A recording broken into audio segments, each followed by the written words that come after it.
It is just an honor and privilege to lead the college during this exciting time for our university and for the state of Oklahoma in a time where we have been particularly focused on enhancing the business of energy. Today we are pleased to host this second annual Energy Symposium after what was just really a landmark event last year, which upped the ante, really increased the dialogue, not just within the Price College of Business, not just across the University of Oklahoma, but really toward the four corners of our state and beyond. And the Price College Energy Institute has played an important role in what really has been a very short 2-year tenure. And this tenure began with an idea about a three-pronged approach for how the OU community writ large could engage with the energy industry in an enhanced way. And each of those three prongs involve outreach, education, and research. And through education, we've just launched a top-of-the-line, world-class, first-of-its-kind executive MBA in energy, which is a hybrid program where there are components of this executive MBA that are delivered in person, face-to-face, elbow-to-elbow, a deep, immersive experience. But the majority of this program is delivered online, and it's delivered on your time and on your schedule, such that we're able to attract seasoned industry professionals who do not have to alter their professional obligations. They can continue to work and continue to contribute to their companies while participating in this program to acquire world-class business education that can move them forward as future leaders for their organizations. And we have some information over here at the table that describes this program in great detail. We've launched our first cohort. We have been so overwhelmed by the nature and quality of the students that are attracted here, the future leaders that are participating in a Price College energy program specifically. Under our research prong, we have done a great job of collaborating both in the private sector as well as the public sector to bring in leading models that will allow us for the first time to really do predictive research in the business of energy, such that we can help companies drive forward-looking decision-making. And we're very pleased to have a partnership with the Market Point product with Deloitte, as well as the U.S.'s Energy Information Administration's National Energy Modeling System, or NEMS. That public-private dual-prong approach is really powerful for us, and I think that it positions our research capability and our faculty working arm in arm with our students to really advance the state-of-the-art as it pertains to business energy-centric related research. And of course today via outreach, what could be more tangible and impactful than the types of intellectual collisions that are occurring here today, the incredible minds that are coming together, some of the words, some of the questions, the conversations that are occurring around these tables. It really is the university at its very best. And I think that building on last year's discussion about developing a comprehensive national energy policy in this dynamic time, and then moving forward today thinking about the economic and geopolitical impact of what really is a reality, North American energy security, is just a testament to two instances of how a university can bring together people from a variety of backgrounds to really enrich a place. So we feel that it's important to bring all of these aspects, all of these ideas together in one forum, with the common thread being underpinned by business principles, because we want to further OU's truly century-long legacy in this sector. This legacy is built largely on engineering, petroleum geology, comprehensive engineering services, petroleum land, and energy management. And our culture at OU, when it's combined with our world-class reputation in this industry, which is due in no small part to the foundation created by the College of Engineering, the Mewburn College of Earth and Energy, the Price College's Robert M. Zinke Energy Management Program, formerly known as the Petroleum Land Management. This culture, this legacy really positions OU to do something that few worldwide institutions can, whether they're academic or otherwise. Few organizations have the scope, the expertise, the legacy to prepare future leaders for this industry like the University of Oklahoma can. And so we have a unique and truly palpable culture of collaboration. And I think we're uniquely positioned to bring a thorough, well-rounded view of all aspects of this vital industry, which is perhaps the world's most important. And we're going to continue to build upon this momentum, this foundation. And I think that we're rapidly becoming the epicenter of a balanced, comprehensive sort of thought leadership of all aspects of energy. The Mewburn College of Earth and Energy is leading in hydrocarbon energy exploration, development, and production. Here at Price College, we're inculcating a deep sense for finance, marketing, accounting, economics, and other disciplines into the longer-term business realities and elements of this rapidly changing industry. College of Engineering is focusing on energy utilization and efficiencies and technologically forward advanced support services for all forms of energy. And even meteorology, housed in OU's College of Atmospheric and Geographic Sciences, which operates here at OU's National Weather Center, focuses on the environmental impact of longer-term energy utilization, which underpins the well-being of all of us. And so increasingly, OU's Energy Institute has the potential to bring together all of this, physically and virtually, and under a collective roof. We can drive effective and important research. We can deliver world-class educational opportunities, including outreach moments like today. The Energy Institute at the University of Oklahoma can provide yet another step in our legacy and contribute the type of impact that truly ensures the enduring global competitiveness of Oklahoma and our country. Of course, this opportunity today could not be made possible without a few key players. So in addition to our fabulous speakers, all of which you've met, I want to take this opportunity to thank just a few folks who have played just a crucial role in bringing the symposium to reality.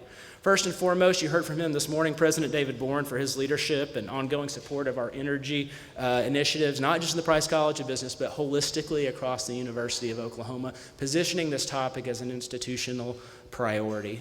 Without his support, we would not be able to accomplish what we have here today. My fellow deans, Tom Landers in engineering, Larry Grelot in the College of Earth and Energy, and Barry and Moore in the College of Atmospheric and Geographic Sciences. We work together. We're kind of the four amigos in a lot of respects, thinking about what's our opportunity in industry. How do we bring our colleges together? How do we put our students in interdisciplinary environments, mentored by our faculty and experts from the private sector? These are real opportunities that only a university like OU can facilitate, because we do have that culture of connectivity, of collaborative, sort of group-based outcomes, because we're so focused on moving Oklahoma forward. I'd like to thank Energy Institute Chairman Bruce Stover. He's a board member of the Energy Institute and has really just been an absolute spark plug in helping us get stronger, helping us get better, bringing the world's best to Norman. Thank you so much, Bruce. Let's show our appreciation for Bruce today.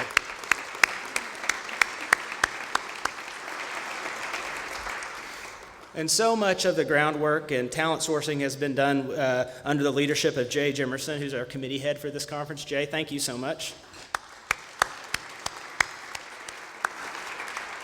And of course, I don't know where we would be without the leadership of two of our faculty members, Energy Institute Executive Director Dipankar Ghosh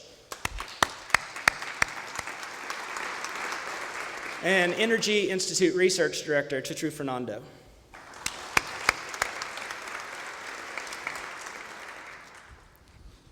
Together, it's a dynamic team both inside and outside of Price College, across OU, and with the private sector. Collectively, we are moving our state forward. So without further ado, I'd like to introduce you to our keynote speaker for today. Dr. Joseph Stanislaus is the founder of the advisory firm, the J.A. Stanislaus Group, which specializes in strategic thinking, sustainability, and environmentally sound investment in energy in all forms, with a heavy emphasis on technology. He is the independent senior advisor on energy and sustainability for Deloitte. And then in this role, it includes assisting Deloitte and its clients in identifying, developing services and strategies to meet the challenges of the changing geopolitical and energy environment. He works on sustainable development outcomes, climate change, carbon initiatives, technological innovation. And you might know him very well as one of the three founders of Cambridge Energy Research Associates, where he's made an incredible contribution not only to this industry but to the globe. We're very pleased to have him here today to anchor what has already been an exciting, informative, and undoubtedly impactful program. Please join me in welcoming Dr. Joseph Stanislaus. Thank you very much. Thank you.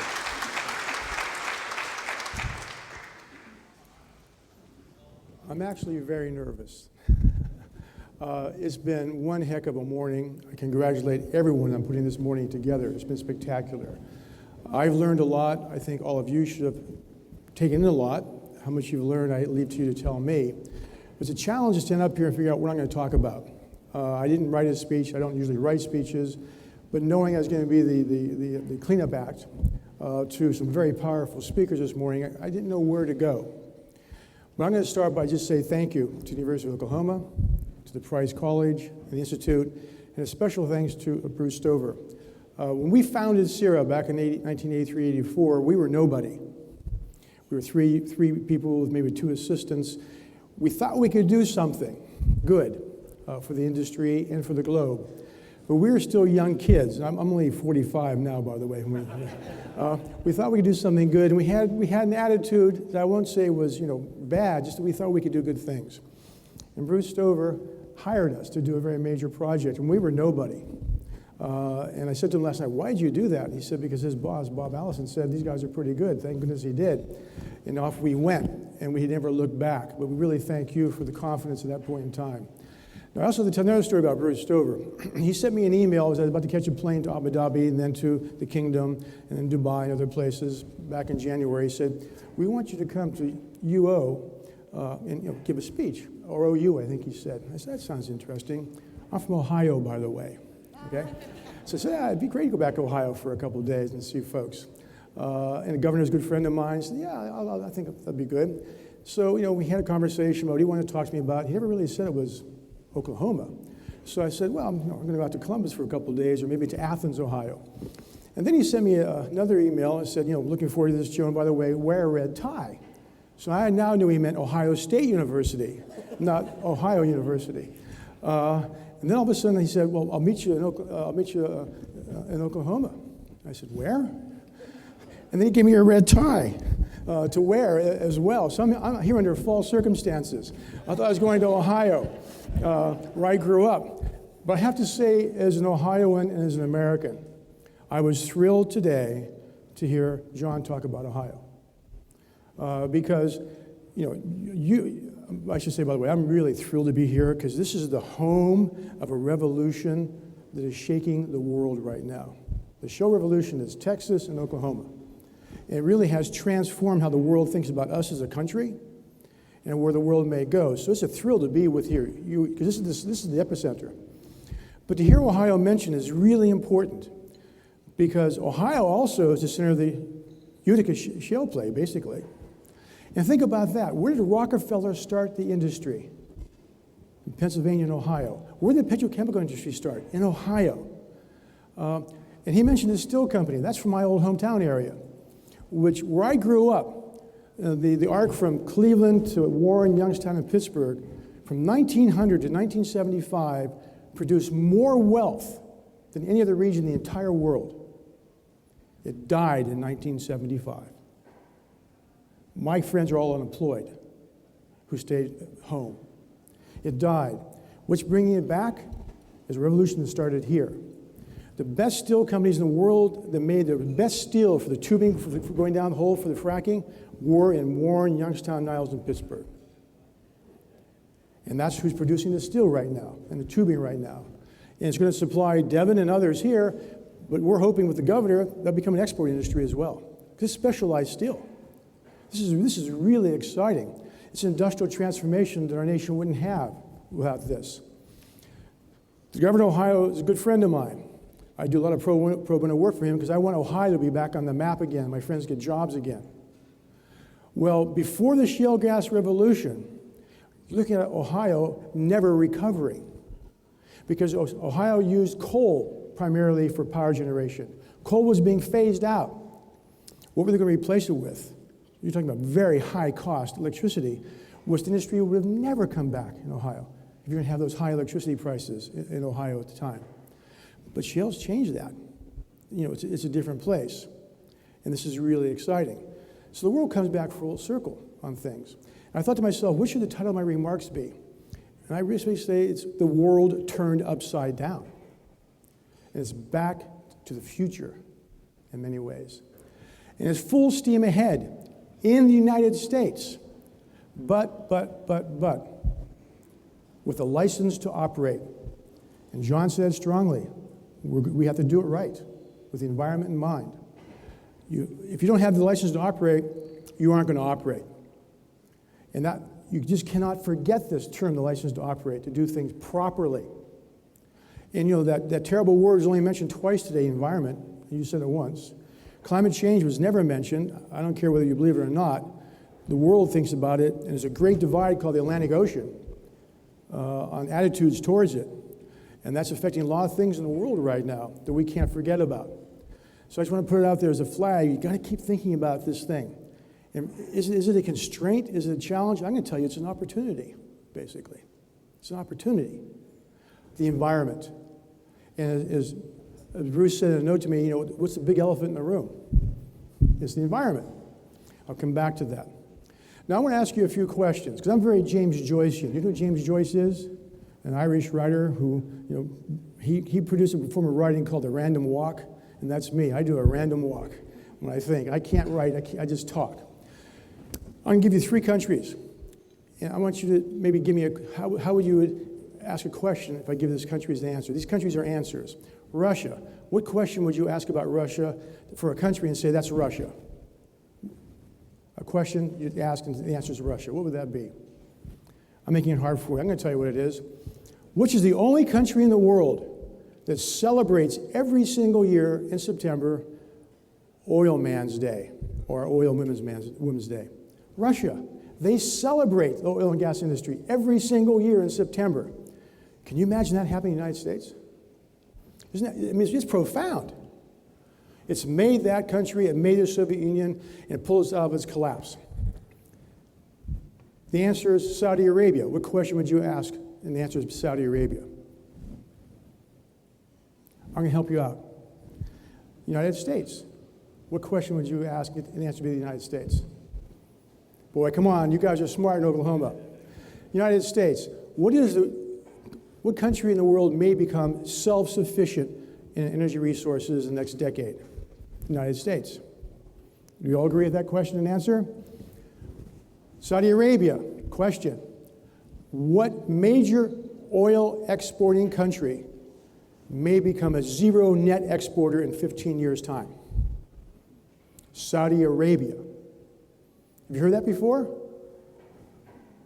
Saudi Arabia, when I first started in this business, I helped create the energy field before it even existed, because it never existed until 75.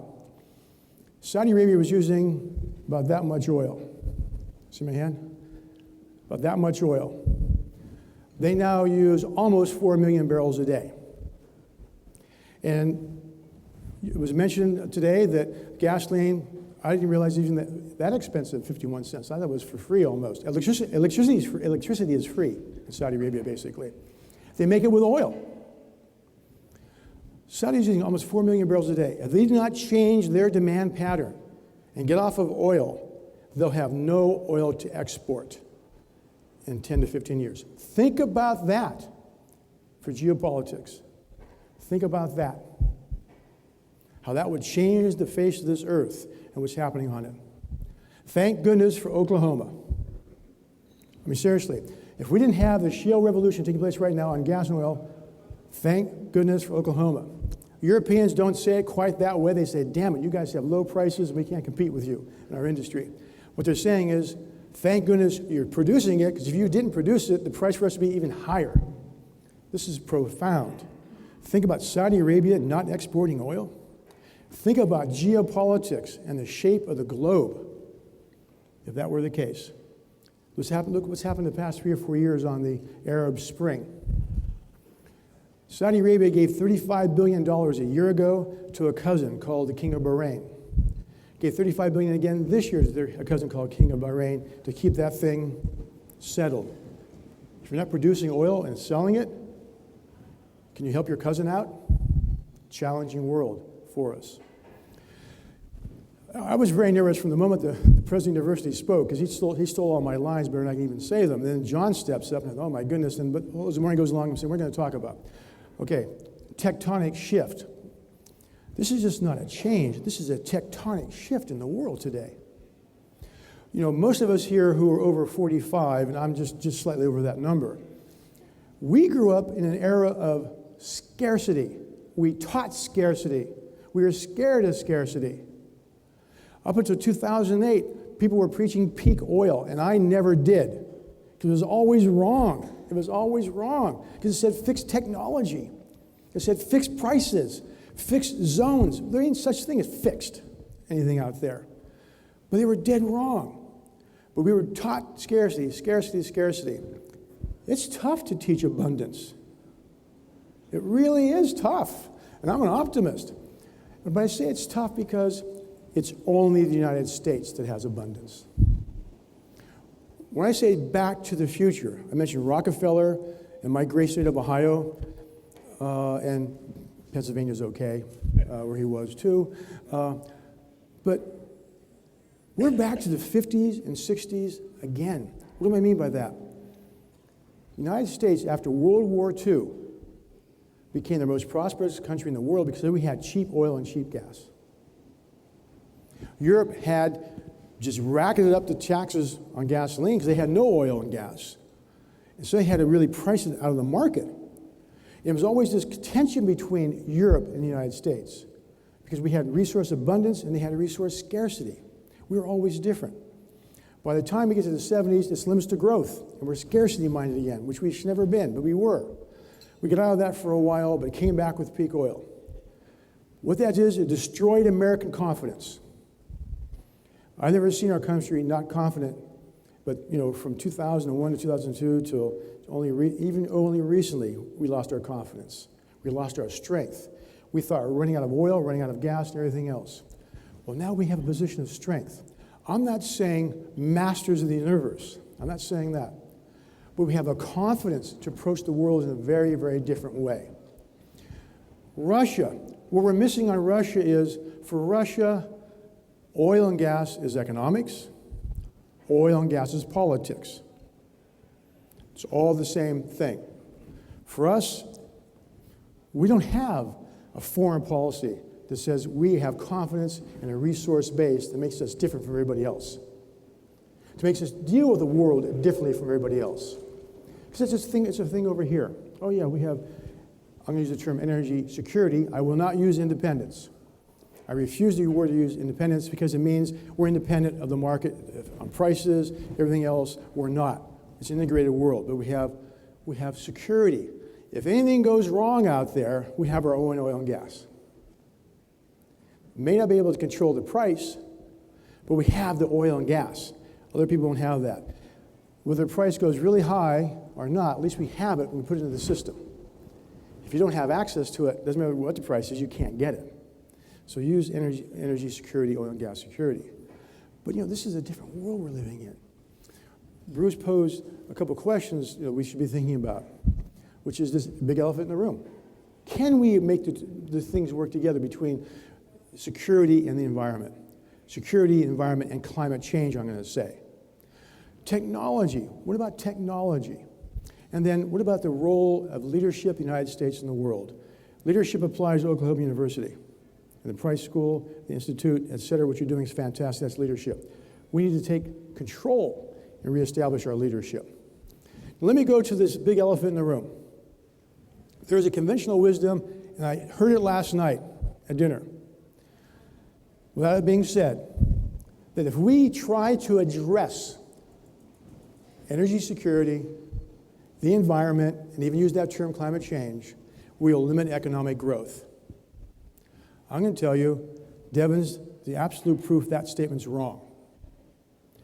By addressing energy security, by addressing the environment, doing it properly, by addressing climate change, we will promote economic growth. We will promote sustainable economic growth. I mean sustainable in terms industry will continue, and go and grow. That's the important difference. If we say we can't afford to address energy security or the environment, we're missing technology opportunities. Technology is jobs. Technology is growth. If we approach it differently, say embrace it. Why is Devin the example? We knew about the shale gas for a long time and the shale oil. We didn't know how to get it out of the ground. That's called technology. It's not the resource base, it's the technology that transformed it. So we begin to put our thought together and think about energy security, the environment, climate change. By attacking it, by addressing it, we're going to promote good, solid, sustainable technology to get the results we want to have for our children and our grandchildren and for ourselves. And that's going to promote economic growth, sustainable economic growth. We'll not only have the lead to scare the hell out of the Europeans and everybody else, we have this lower cost resource, we'll have the next generation of technologies on the energy front to keep us in the lead for economic growth on a sustainable basis.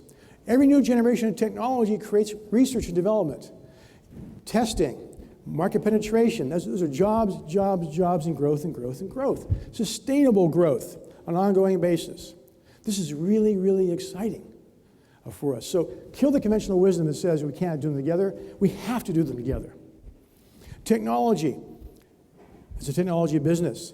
This business is the highest user of software, IT in the entire world. More than Apple, more than Microsoft. It's huge. It's a technology business. We don't call ourselves that. We call ourselves a resource asset business. We're the most sophisticated user of technology in the world. We should capitalize on that. It's very powerful as a tool for a nation. Then we get to leadership of the United States. Thank goodness for Oklahoma, I'm going to say again. If we didn't have what we have right now, think about the oil market. Think about the gas market globally, where it'd be, where the prices might be. Think about that might do economic growth. Well, that's one dimension. That's a good piece of good fortune for the U.S. government. It wasn't planned. It wasn't a strategy. Now we know we have this resource base. Let's make it work properly. With a license to operate, keep producing it. And how do we influence the world in a way, effectively, like the Russians do? I'm not saying take over Crimea. What I'm saying is, how do we begin to think and say, our policy has a new strength to it? How do we use our energy security to make us play the international game in a different way, in a very appropriate way? That's alliances with Europe. Think about China. China needs us to produce this stuff because they're in a land grab for energy out there. We can form new alliances with China. Think about China differently by saying how we can work together, because they're going to want the Middle Eastern oil and gas. We don't want it. We don't need it. We won't be importing any oil from the Middle East very soon. But China will. Think about who controls and makes safe the world's sea lanes and pipelines. It's us, the United States. We pay for all of that. Well, should we keep paying for it? Or how do we think about alliances differently to cooperate with partners around the world to work on that dimension of things? We have a lot of thought to do here with our new strength. And it could transform how the world looks at us and thinks about how we're playing in a cooperative sense because of this new energy strength and position we have. This is really, really exciting. I don't have the answers. That's where we're going. I'm going to talk for 3 more minutes and open for questions. You ever hear the term reset button? It's about Russia. The ultimate reset button is shale oil and gas. It's a game changer. It's transforming the global energy equation. They're going to stop and say, by the way, you know what energy is for me? For me, energy is everything. There's no clean water without energy. There's no water without energy. There's no economic development without energy. Keep going down the list. We got to have energy. That's powerful. It's not oil, gas, coal, and reduced demand. It's what it does for all of us. That's really strong. Well, the world's going to probably triple its use of energy in the next 25 years. We know all the stuff we can possibly muster as we go forward. This game changer, this new fossil fuel abundance here in the United States, maybe elsewhere, not yet determined, here allows us, if we do it correctly, to change the political landscape globally and domestically. It can. My question is, will it? My question is, will it? And I look to not Bruce, not to John, to these younger folks, because it's going to be up to you to say, how do we actually use this thing, which is a short-term vehicle, a medium-term vehicle, and a long-term vehicle. How will you use this new potential we have as a nation to transform us, not as an end, but as a means to go forward into the future and make a world a better place, because all of our goal is to have a better place and a better life for everyone. But that's something you can actually do. Thank goodness for Oklahoma, because you set up that opportunity. I'm not going to be able to execute it. Bruce is not going to be able to execute it. He's older than me, by the way. He's not going to be able to execute it. It's the students here, it's the students at all the universities in the United States who can reinvigorate our economy with those kids from Ohio State University and University of Ohio, which wants Oklahoma to keep going, to help them produce the Utica Shale there, as well as transform the world's most incredible industrial base that ever existed and bring it back to life again. And then we'll give it Mississippi a chance too on the industrial side, and Michigan too, but I'm pushing Ohio hard. But this is a huge opportunity, not to be lost, not to be used as a means in itself. It's getting us someplace, or where we want to get to. Thank you for listening. I'm going to take questions for 20 minutes. So thank you for listening. I appreciate it.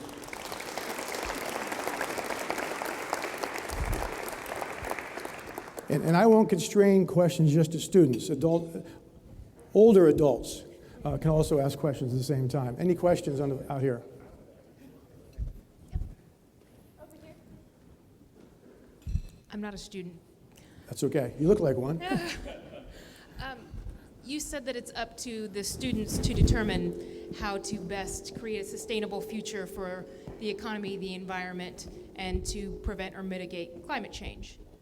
So what happens until the students become the CEO of Devon or whatever else? What happens in the meantime? What happens in the meantime is us old folks are going to step up to the plate and say, we're going to do the same thing. And we're going to do it as leaders. And we're going to do it because we want, I'm going to use a man, you know the name Jimmy Rogers, who was chairman CEO of Duke Energy. Great guy, Jimmy. He has the grandparent principle. How do you want your grandchildren to remember you? But the decisions you made for them as a grandparent, but also for the work you do to make the world a better place. And you say, whether I believe in climate change or not, okay? What I'm saying to you is these investments in these technologies are good for a lot of other reasons. So why not do them?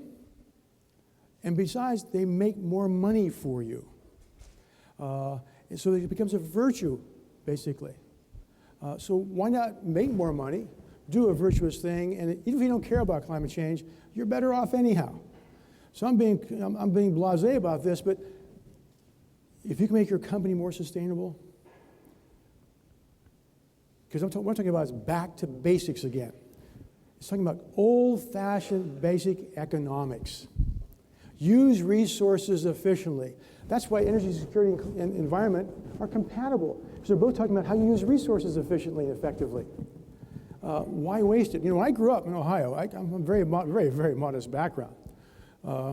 And, you know, I remember going to my uncle's house, spending the night, and I went in the bathroom. You know, my family, you know, were immigrants. Well, grandparents were, then the children. My father went to 6th grade, my mother 10th grade. Hard-working people, the best people I ever know in my entire life, my parents. I went to my uncle's bathrooms. I walked out, and he walked in the bathroom and said, I won't say what he said. He said, who left the water dripping and the lights on? It was me. Guess what? That was money down the drain for my uncle. Hard work paid for that bill. I never let anything drip again in my entire life to this day. Or a light switch on that shouldn't be left on. It's basic economics. Now, it's a very simplistic and emotional way of saying it is, we waste a lot of resources. You know, the new great game 2.0 is energy. It's not the Crimea, it's energy. And the enabler is technology. And guess what? The roadmap starts with demand. Because we can get out 40% of our demand in the system if we really work at it not terribly hard. Then this resource called Devon over here provides more opportunity And maybe lower prices will come for all of us, and his costs will come down too. I'm going to get your costs down as well, I promise you, on the way. But think about that world. So my answer is, we have an obligation, and we're not going to give it up. We want to engender that value for all of you. And everyone's moving in the same direction, some more slowly than others, but it comes down to a simple thing: you make money by doing good. That's the starting point. Yes, ma'am.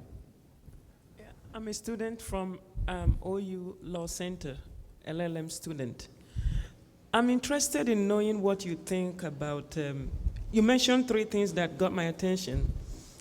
The first one is using politics and economics together in international affairs. The second one is looking beyond now into future. And then the third one is that what the shale can do for US in areas of influencing the world. And my question is, do you think it's out of place to start thinking about laying pipes across the ocean? Just after all, we have fiber optics already. The reason Europe couldn't respond really to Russia's aggression against Crimea is because they depend on the oil there. They depend on their gas, and US had no answer. And so that's why we're using diplomatic, reasoning. So now that we have gas in abundance here, would it be out of place to start thinking 30 years from now, laying pipes, so that when such things happen, one can at least have a recourse to use the gas that God has blessed us here with to influence the world? Well, I would say your comment and a question both are very powerful and thoughtful. I have a rule. I'm a very simple guy. I really am. I use your rules of thumb. Now, some people may challenge me on this, but my rule of thumb is if the distance to move gas by pipe is over 2,000 miles, forget it. So you're talking about 3,000 to 4,000 miles underwater. Very expensive. But LNG, we can do that. Now, we have 6 different facilities approved by Department of Energy. Only one by the FERC, I think it is. Then you have to get planning permission from the states and local areas. So we only have one really approved. But LNG is a virtual pipeline, basically, and it just takes time to do. But I'm going to shock you all, because I was involved with a head of state called Greece a few years ago, George Papandreou, a very good friend of mine. And people were talking about, because there's the gas off of Israel and Lebanon, but moving that by pipeline underwater into Greece and then into Europe. Guess who started talking to George Papandreou? It goes to your point in a different way. Iran. To build a pipeline network from Iran through the Middle East into this pipeline into Greece up into Europe. Because it was mentioned that Iran's sitting on huge natural gas resources. 2 markets, towards Pakistan and India and towards Europe. And they'll play them both eventually. There eventually is. So for us, and that makes sense because the way the market goes through a whole series of markets over 5,000 miles. But if you're just going 2,000 miles from market to market, more than that, the economics are just terrible. Thus, you go towards LNG. And it just takes time, basically. Costs are still high on LNG, by the way. And Bruce knows better than I, the cost structure. But they're still pretty high. But a lot of potential is there. But the way I would think about the thought is, how does Europe say, how do we use less energy? How do we develop more indigenous resources? And it's going to be really tough to develop shale in Europe, by the way. France has very large resources, but they also have nuclear power. And if you develop the shale gas in France, you interfere with the nuclear power, and that's a no-no in France. I lived there for 20 years. But it's a good thought process. How do we think differently? Develop indigenous resources. And how do we diversify supplies and diversify supply routes? The key is diversification of routes, and that's key to your question, I think. Question here? Joe, there's a J.D. Power and Associates survey that shows the oil and gas industry is viewed less favorably than the tobacco industry, even less favorably than the U.S. Congress. No. I do not believe that. Up to that point, you had credibility, but keep going. So for the young people here, could you give some advice on what does the oil and gas industry need to do to change this image and perception by the American public? Well, we discussed this a bit last night at dinner. Your students raised that issue because they're concerned about their future. They want to be in an industry that they're proud to be in. And I'm proud to be in the industry. I really am proud of it. I think it's a number of things. And I said last night, one of the best things that's happened to the image of the industry is Utica Shale and Marcellus, right in the back doors and backyards of the market. Because they're seeing the benefits of it in terms of local jobs, et cetera. That really goes a long way. But I think the best thing is go out and talk to schools. Send your employees out to talk to schools. Don't be afraid of talking to schools. Deal with the challenges. Get the perceptions right. But also talk to your neighbors. Because also what you'll see is, if you do a different element of the survey, yes, we're not very respected. In fact, petrochemicals are worse off than oil and gas straight. But then you say, do you know anyone who works in that industry? Those who say yes say, what do you think of those people? They say they're really good people. Well, there's the message. It's your employees are the message, basically. How do you get them to get the message out? Now, one of the challenges, if you're sitting here in Oklahoma, you're sitting in a different world, basically. But, Devon's in Ohio. I think they're in Pennsylvania too, aren't they? I think. So that's you're getting to a different audience now because you're living and working there too. And I think the people who work for you are the face of you, not the TV commercials. Because after you see it once or twice, you turn it off. Or you see it, but you don't see it. It's person to person at the end of the day. And then it's talking to people in a very sensible way of don't saying, oh, that other stuff, that you like solar or wind is nonsense. Well, it's not nonsense. It actually works for some people, some areas. Don't poo-poo it. Don't make it them and us. Say, we want to support them as much as we want to support oil and gas. That's why I say the roadmap starts with demand. If we can drive demand the right way, change the whole environment completely, the market completely, not the environment, the market completely. So support those things. Support the ones that you think don't make economic sense right now, but they're going to, because we're now starting on the great game 2.0. 1.0 was the fight for the Crimea back under Kipling, as you said so appropriately. But the new great game is technology. Shale gas is at 1.0 right now. And I go by Microsoft because I'm not an Apple person. But I don't use 8.0 though, by the way. But shale gas is at 1.0. Shale oil isn't even at 1.0 yet. And shale gas is going to go to 2.0 and to 3.0 and to 4.0. Just as wind's going to go from 1.0 to 2.0 to 3.0. And so will solar. And so will geothermal. This is just, and by the way, those technologies, what's happening to them, help the oil and gas industry out. A lot of the ways they manage those facilities, the softwares, directly help the oil and gas industry. They're not competitors, they're complementary. So it's taking that approach. It's supporting them in your own way. And it's taking on board the environmental movement as well. And saying, yeah, you have a lot to do there, but it's an issue of time. I can't get there that fast. And help them understand it's going to take a generation for me to make the changes I want to make. Because what I didn't use the word was clean by itself. Forget clean. For me, every form of supply will be clean. Every form of supply is being worked on to get CO2 out of it, basically. And I think we're all going to be surprised in 15 or 20 years' time in terms of what technology will do. Now, that technology won't be mass marketed in 20 years' time. I know of 3 different companies right now working on technologies to remove CO2 from the coal in a little box like this. And that removal process produces coal that you could drink. You can make diesel out of it, just like the Fischer-Tropsch process, but a very, very different process. I call Fischer-Tropsch, a banging technology, brute force. These are more in tune with how nature does things, more biological, if I can use that term. I'm not a scientist, you can tell. But trying to do it the way nature might do things. And if they can go from the box this size to box that size, and it actually works when it gets big, boy, that could change the whole damn game. And I know that happening in all kinds of areas around fossil fuels. So for me, every form of supply will be clean. It just takes time. We're talking about 2 generations at a time. So when you hear about wind or solar going to do this or do that, it's going to make its role. Don't poo-poo it. Say, gosh, yeah, it makes a difference. And we want them to continue to improve, because I just said to you a minute ago, the world demand is going to go up by a factor of 2 or 3 in the next 20 or 30 years.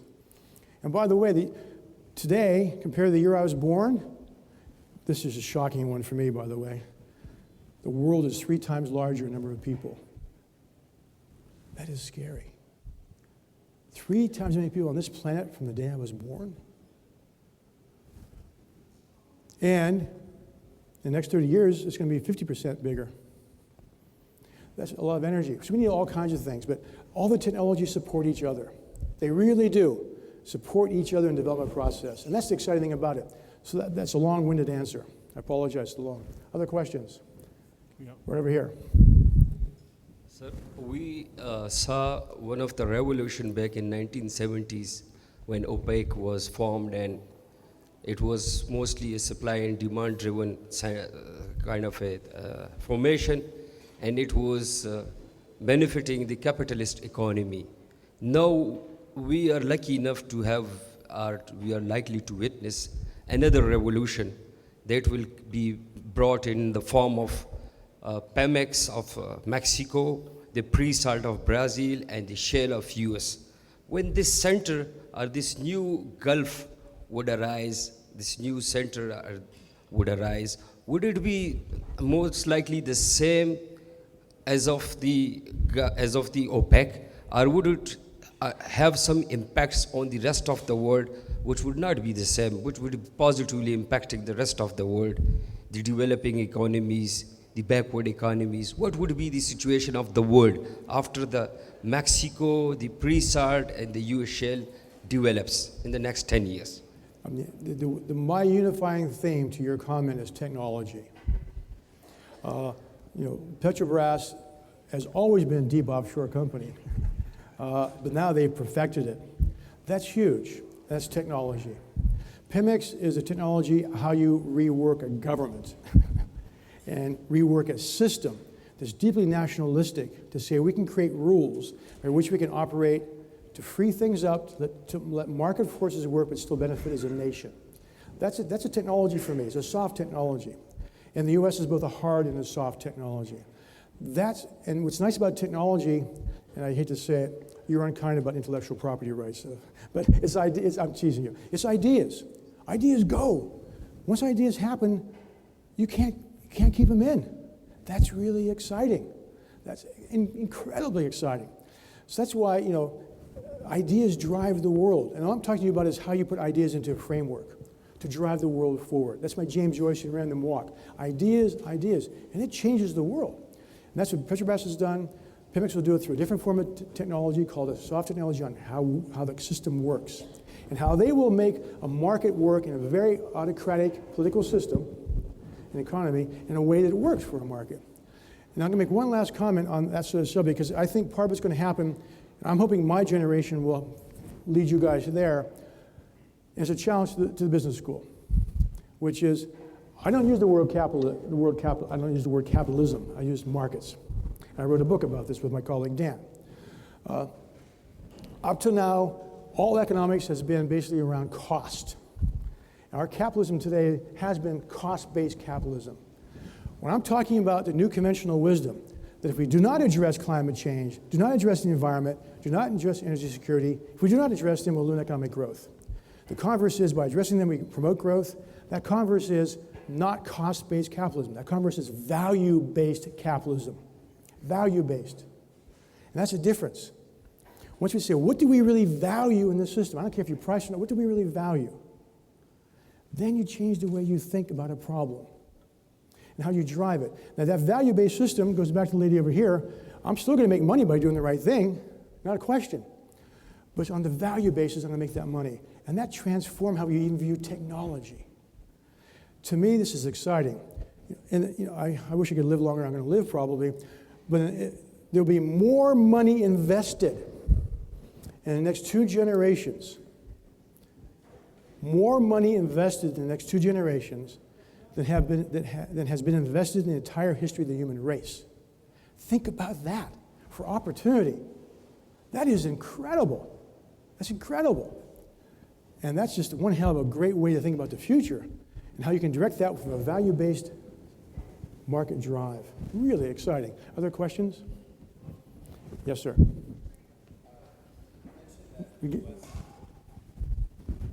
I'll repeat it. Or she'll hand you the microphone. Hello. Okay. You mentioned that the U.S. doesn't have an intentional foreign policy on in energy matters compared with other countries. So correct me if I'm wrong on that. But just thoughts on international investments currently by international governments / NOC / foreign companies into domestic U.S. Oklahoma, Texas. What is our current landscape and where is that headed? But any fears, concerns, or do we expect a more active partnership there in regards to just the whole unlocking of the shale revolution? We're seeing impacts that, is affecting the way China is doing business as well, and we heard all the stories on how that's impacting supply demand in Russia. But just as far as just more for a domestic policy here, are there fears, concerns in the future, and do we need to be taking a more active role or partnership in really strategically aligning ourselves with what's happening with unlocking the shale revolution in the future via international investments that are domestically impacting our economy? The question really is around foreign investment in the United States, basically. We do have controls around that. Approvals required. We talked about at lunch about the Chinese wanting to buy Unocal, and we said no, so Chevron bought Unocal. There have been a lot of Chinese co-investors with Chesapeake and others. There has been Total doing the same thing. Statoil's done the same thing. These are foreign players investing alongside domestic players. I think one has to say is, what is proprietary and what should be owned by us and controlled by us? The Chinese have spent, I don't know how many times they bought billion-dollar asset plays in the shale side. Are they any better off for it? I'm not convinced, actually. Because you don't go sit in a room with 25 young Americans looking at the screen how you're monitoring your fields and go home in China and do it. That's embedded knowledge. That's skill, that's expertise. You can see it, can you actually go and do it? And what you're buying are not complicated stuff. It's not national security stuff in any shape or form. So I think we have to look at what we want to protect and how we want to protect it. But also the idea was maybe if they do it with me, I can do it with them in their country, and I can benefit in the same way. So it's to really balance all of that off. It's a change for us. And I'll give a different example. I lived in France for 20 plus years. I'm still there basically. But the president of China was there last week, or 8 days ago, whatever it was. They gave $35 billion of gifts to the French. And it's the only time in French modern history where the entire streets of whole bits of Paris are cleared for the president of China to drive down. Never did it for Obama, for Bill Clinton, never. We never gave him $35 billion either. But that's kind of embarrassing. They're buying France. Money flows are changing. It's a cultural shock for us that someone's buying our assets in our country. Japan did it 20 years ago. And they went bust and they sold them all. So we have to think, and don't forget, we did it for a century in other countries, as the British did it for a century or 2 centuries in other countries. So we have to think about it very, very carefully, because we actually helped create a global interdependent economy, a globalized economy, and capital flows. Ideas flow, people flow, and that has tremendous advantages and also distortions. We have to be careful in asking the question. But what's really absolutely necessary to protect for real national security? Is it, maybe it's the fluid in the process? I'm not sure, but the technologies are known now. Can you actually execute on them in an effective way? That's the real difference. And the Chinese aren't proving very successful at it.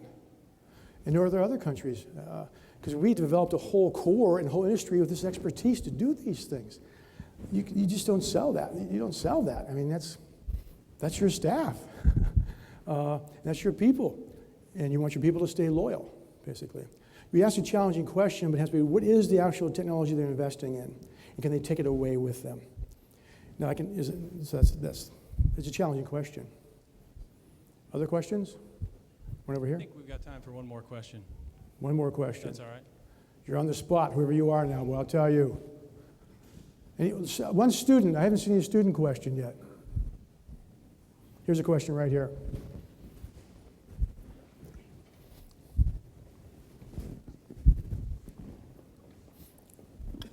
So knowing the cyclical nature of our industry and having been through boom and bust times, do you see like a time expiration to our advantage right now? Like that we have this competitive advantage and we have to take advantage and obviously use that to leverage our leadership in the world, but do we have to do it soon or it goes away? The question around, our industry has always been cyclical, and I think we tend to forget that every single time. But it is very cyclical, and Bruce and I, we lived through 4 or 5 cycles now, haven't we? And they hurt worse each time. They really do. Although they're shorter each time, they hurt a lot worse each time. I think the advantage we have on the shale side, we have a pretty good window of opportunity. It's not going to close very fast.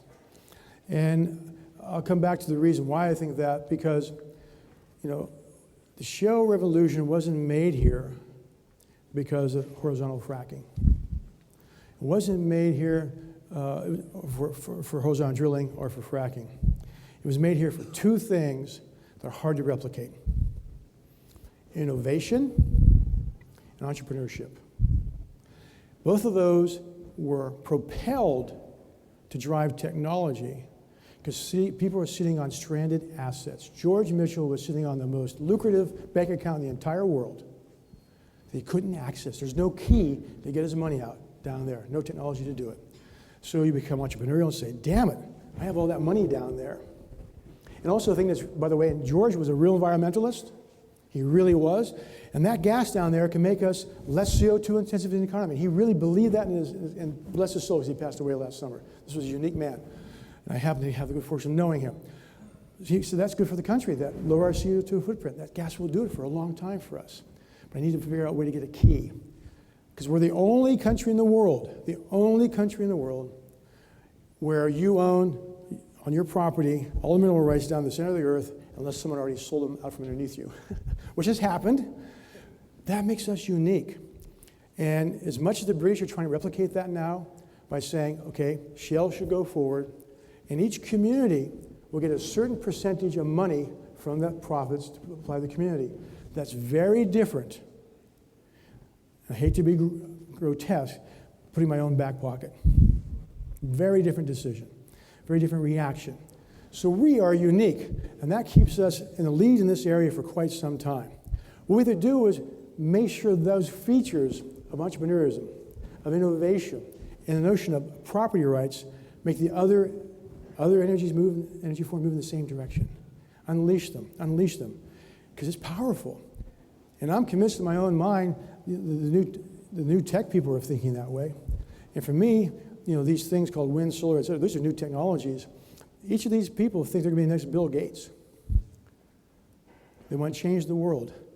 Once you have that attitude like that, things happen. It takes longer than what I call the crazy technology entrepreneurs want. It always takes longer, we know that. But it's there, it's in our system. No one else has it. So thank you for listening, I really appreciate it. Thank you.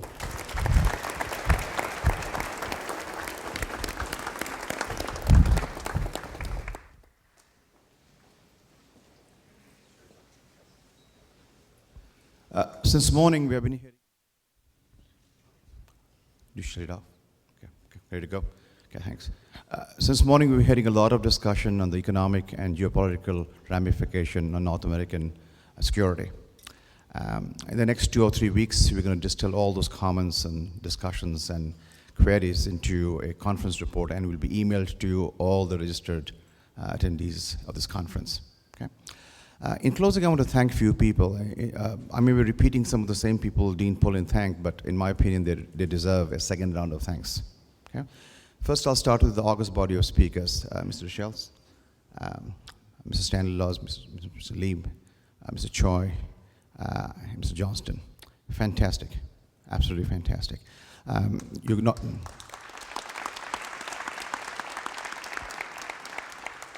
I want to thank you for your effort, your time, and your very insightful comments that generated a whole bunch of questions and gave us much to think about. Okay? I also want to thank my good friend and globetrotting colleague, Bill Megginson, Rainbow Chair of Finance. Marvelous job as a moderator, duly noted for future reference.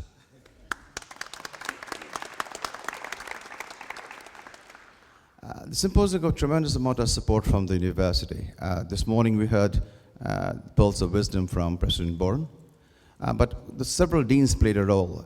Dean Daniel Pullen from Price College of Business, Dean Landers from College of Engineering, and Dean Larry Gillard from Newman College of Earth and Energy. Thanks to all three of them.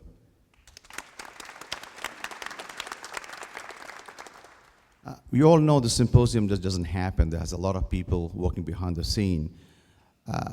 Two other individuals who really require a lot of praise, and they've already been mentioned once before, is Bruce Stover, who is on the advisory board, as well as Jay Jimerson. They are not only true leaders, but they're willing to roll up their sleeves and get into the trenches we needed, and we did that a lot. Okay?